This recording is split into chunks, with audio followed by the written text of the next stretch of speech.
and welcome to your Basics for Food Handlers. A food handler means a person who, in the course of his or her normal routine work on food premises, directly handles or comes into contact with packaged or unpackaged food, food equipment and utensils, or food contact surfaces, and is therefore expected to comply with food hygiene requirements. Food safety. Food safety means the assurance that food will not cause harm to the consumer when it is prepared or eaten according to its intended use. Food hygiene. Food hygiene means the conditions and measures necessary to ensure the safety and stability of food at all stages of the food chain. Food premises is the location in which the food is being handled. Applying good manufacturing practices. Training of good manufacturing practices. Understanding and implementing GMPs in a food manufacturing facility will help to prevent situations which could lead to customer illness or even death. So, let's talk about GMPs. The GMPs, or Good Manufacturing Practices, are practices that help to ensure food is produced in a clean and safe environment. GMPs are practices to obtain safe and quality products. And what is considered a safe product? A safe product is a product that is not going to cause any harm to the consumers when the food is prepared and/or eaten according to its intended use. Now, what we have here is a complete list of the current good manufacturing practices required in a food manufacturing facility. Personnel, plant and grounds, sanitary operations, sanitary facilities and controls, equipment and utensils, processes and controls, warehousing and distribution, and defect action levels. Today, we will only be focusing on the GMP's rules that are within your control to manage personnel practices and general requirements. Personal hygiene, clothing and personal equipment, personnel practices, disease control, cleaning and sanitation, and pest control. GMPs are the foundation of the food safety management system. GMPs are the basics we need to know and perform to keep the food products free of adulteration. The aim of good manufacturing practices is to protect the product from any microbial, chemical, or physical hazards that may cause it to become unsafe or unfit for purpose. The GMPs are mandatory for everyone working in a food manufacturing facility. It is everyone's responsibility to guarantee that products are produced in a clean and safe environment in order to prevent contamination of the food. All employees, contractors, and visitors will need to comply with GMPs. Okay, let's talk about the personal hygiene. Germs are present on human skin, hair, under fingernails, on dirty clothes, and in the mouth and nose. The company personal hygiene practices are an important way to reduce the risk of contamination. As I mentioned before, whether our employees or not, everyone should comply with the following practices that help to minimize bacterial contamination. Daily showers or bathing. Change into clean clothes. Trim and clean fingernails. Shave or wash the beard and wear a mask. And have a good dental hygiene. The hands are the major source of contact between food and food industry workers. Here is the correct procedure to wash our hands. First, wet your hands with hot water. Apply enough soap. Rub hands together. Then, scrub hands in between fingers for 20 seconds. Rinse off the soap with hot water. And finally, dry hands with a clean paper towel. Hands, with or without gloves, must be washed at all times. Immediately before starting work. Before handling food products. Immediately before manipulating packing material. After eating, drinking, and smoking. After using the restroom. After touching the face, hair, nose, or corporal fluids. After touching or picking up garbage, waste, or items from the floor. And after any cleaning activities. Food handlers must wear approved, hygienic uniforms. Clean, hygienic uniforms reduce the risk of contamination from bacteria. Uniforms must be kept clean and in good repair. A clean uniform should be worn each day, and changed during the day if it becomes excessively soiled. Clothing may not have sequins, glitter, or other decorations. Any decorations may fall into product or packaging. No open-toe shoes shall be worn in production area or warehouses. Hair must be kept clean. Hairnets and beard nets are required for all employees, contractors, and visitors entering the production area. All hair and ears must be enclosed in a hairnet. Replace hairnets as required if they are soiled or damaged. Gloves must be in good condition and clean, and must be changed frequently to prevent cross-contact and cross-contamination. To help prevent contamination, all personnel must comply with the following. Smoking is not allowed in a food manufacturing facility. Eating, drinking, or chewing gum or tobacco is prohibited in production area and warehouses. Use only designated areas, or if required to taste products. Do not place pencils, pens, or cigarettes behind the ears. Rings, watches, earrings, facial piercings, or any other jewelry must not be worn in food manufacturing facilities. Do not wear false eyelashes, fingernails, nail polish. Do not carry objects above the belt or waistline such as pens, flashlights, or thermometers. Electronic equipment is prohibited in production areas. Do not use cell phones, iPods, or headphones. Again, food and beverages are prohibited in storages in production areas. Use designated areas only. Food and drinks are potential contaminants and can attract pests. There is a saying, everything has a place and everything in its place. Get into the habit of cleaning as you go.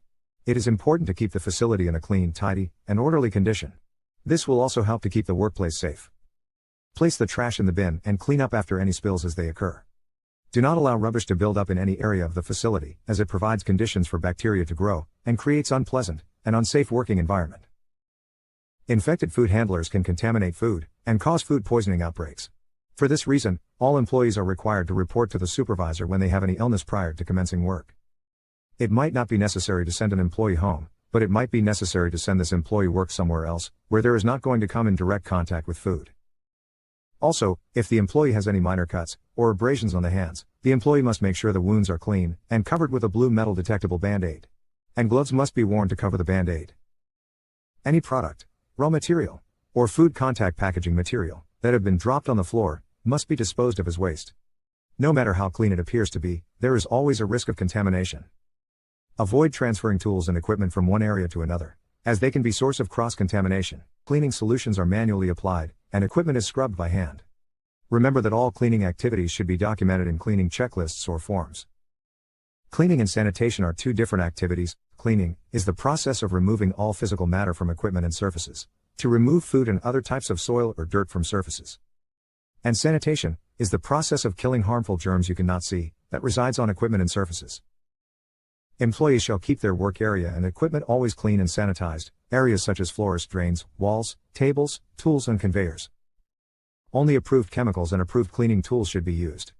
And always place utensils and chemicals in its designated area. All chemical products, sanitizers, cleaners, lubricants, and solvents, shall have a label that clearly identifies the content in the container. It is not acceptable to have containers without a label. And make sure to keep updated SDS on file. Pests are a source of both microbial and physical contamination. Is the employer responsibility to ensure all doors remain? Any signs of pest activity must be reported to the supervisor. Information about pest sightings will be passed on to the pest control contractor. If all the practices we talked about are not well implemented, it can cause outbreaks and get people very sick and die. And the company can face legal consequences, including costly fines and, if the outbreak has devastating effect, possible shutdown. GMPs are GMP, that's what it means, is good manufacturing practices. Some key topic and specific outcomes that you should learn from this training include food safety regulations in South Africa. What are food safety hazards? Safety and hygiene policies for naked bakes. Documenting record control. Receiving of incoming raw material, packaging material and ingredients. Storage and control of operation and food preparation. Maintenance, cleaning and sanitization, and pest control. After completion of this training, you should be able to demonstrate an understanding of food safety, apply corrective procedures based on an understanding of food safety hazards, and demonstrate an understanding of good manufacturing practices and food handling within naked bakes. What is food safety? Food safety is when the product being produced is safe for human consumption and free from any hazards that may affect the health of the consumer. Example, bits of glass.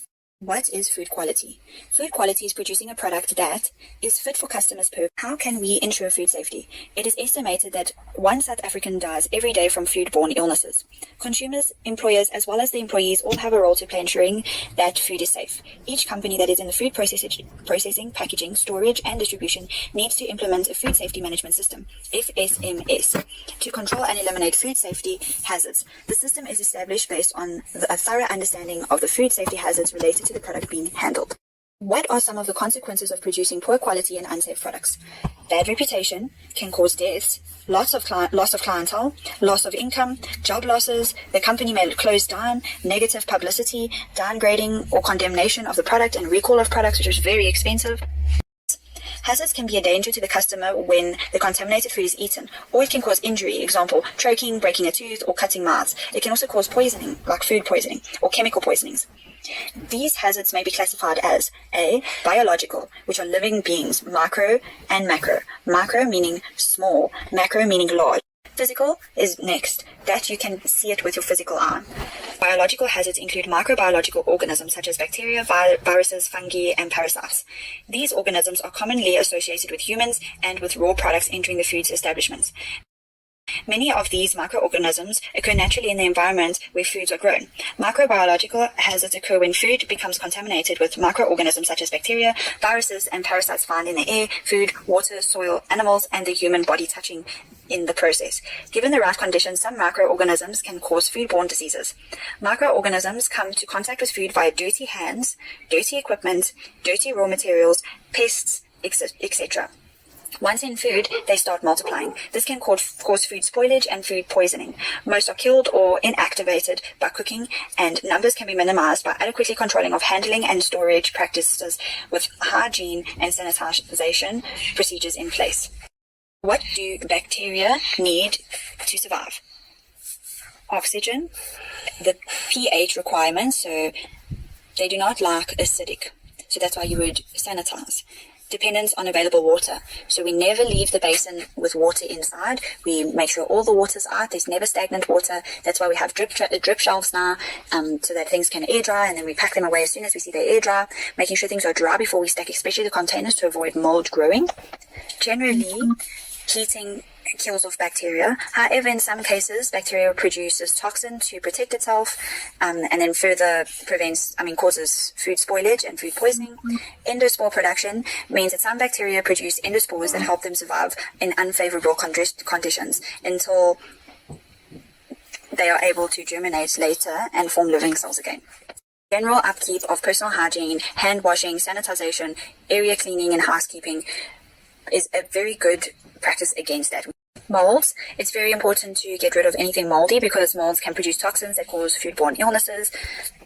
Viruses are much smaller than bacteria and can grow and reproduce inside living cells, for example, inside a human or animal body. Viruses therefore cannot grow in food products, but they can be carried in food products. Viruses cause illnesses such as cold, flu, measles, chickenpox, and AIDS. What do microorganisms need to grow? That's why it's very important to report if you are ill or not work if you are feeling diarrhea, vomiting, nausea. Some microorganisms are useful, but other microorganisms are infectious disease-causing agents called pathogens. Now, when they come and swipe our surfaces, this is what they would be testing for, is these pathogens.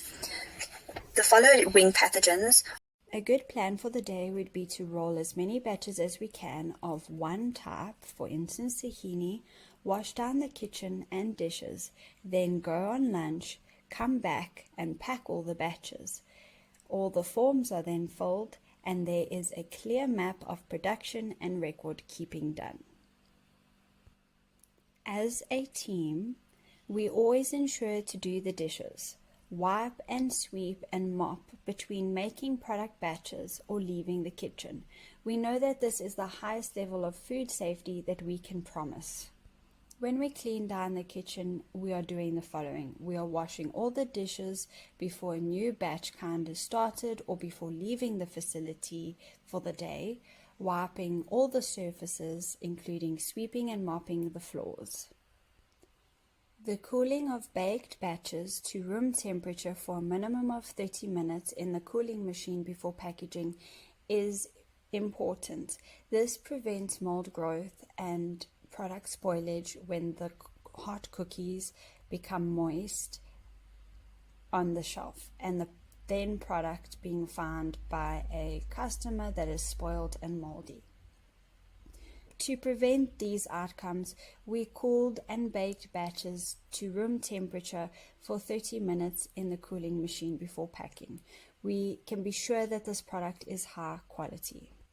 We understand that the same day or next day latest sealing of the product in plastic sleeves is best for the shelf life, and we never leave the product unpackaged for more than 1 day. We as a team know how important it is for shelf life to keep our cookies fresh, same day or next day latest putting into sleeves and sealing product into sleeves is.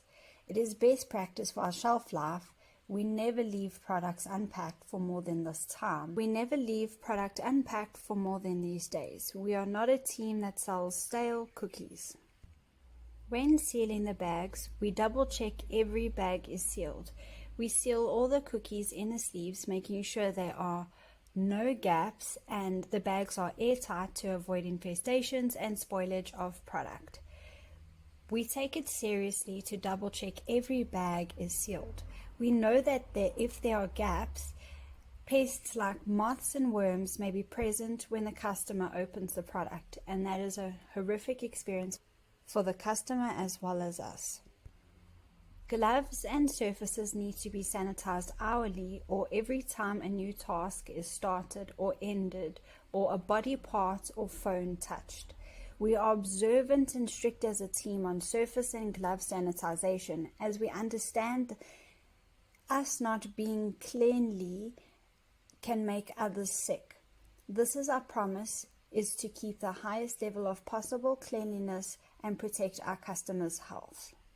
Gloves and surfaces are sanitized hourly or every time a new task is started or ended.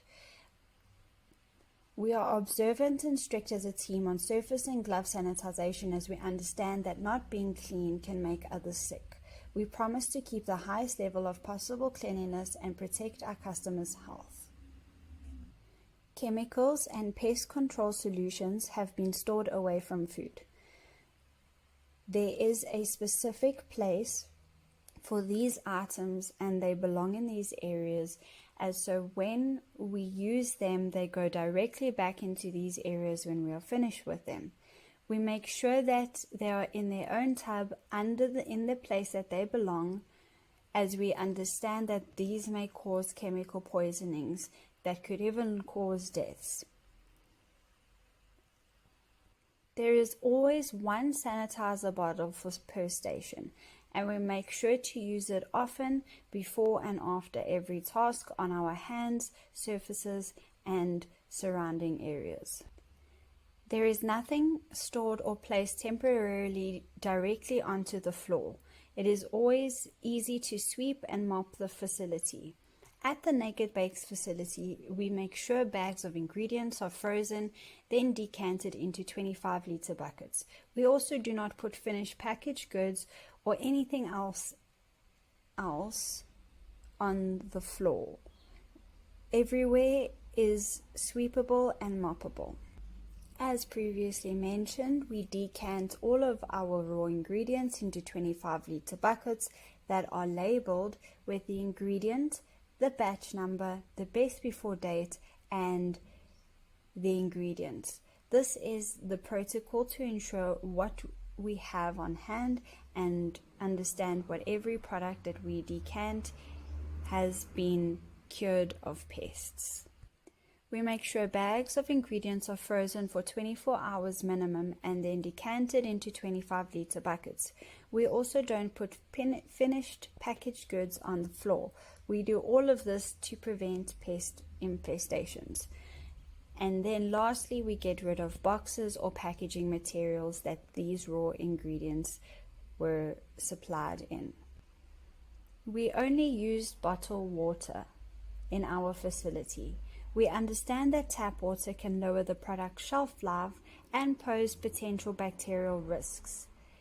Yes, we make sure that the water provided for production only is to avoid our batches being contaminated by unsafe water, as tap water can carry bacterial harm and create expensive recalls of our products, as well as make people sick. We make sure to, as a team, follow and record Naked Bake's daily cleaning protocols.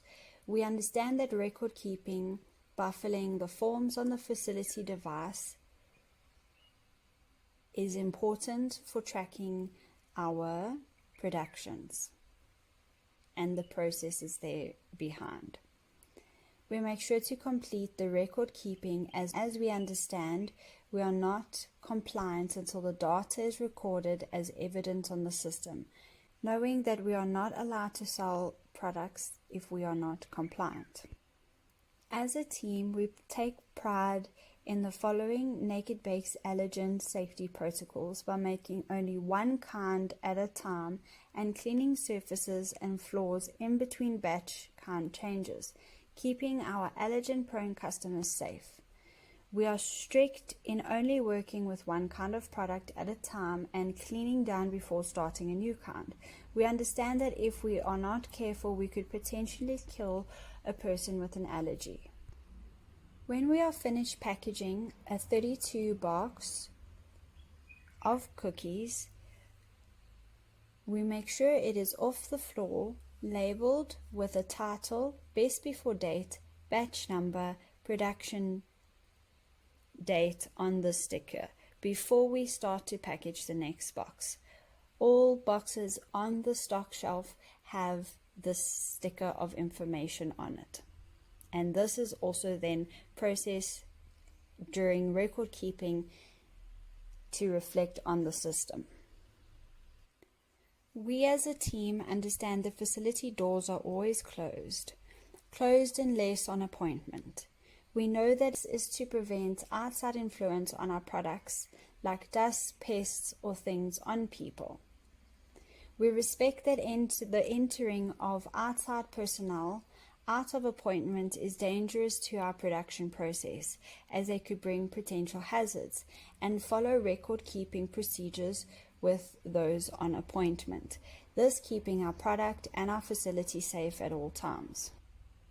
As a team, we understand the importance of always wearing our PPE, personal protective equipment, being our gloves, our coats, our hairnets, and our shoes, with no visible jewelry, and to always sanitize before and after every task. We respect that if we and the facility are clean and tidy, we create a safe environment for our production and can have peace of mind that we produce high-quality products.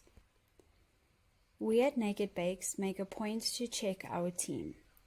Our team members' hygiene is just about as important as our own. Is their hair nets on correctly? Do their hands look good? Are their coats on? Is the whole team compliant? After somebody has left the facility and come back, is everything compliant in terms of have they put things back on? Have they left their shoes in their facility, leaving with their own shoes? Have they returned to put their facility shoes back on? Have they got their gloves on? Have they sanitized before they started?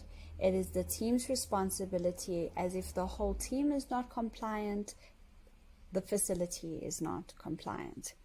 We respect that we take off our uniforms whenever we exit the facility and only put on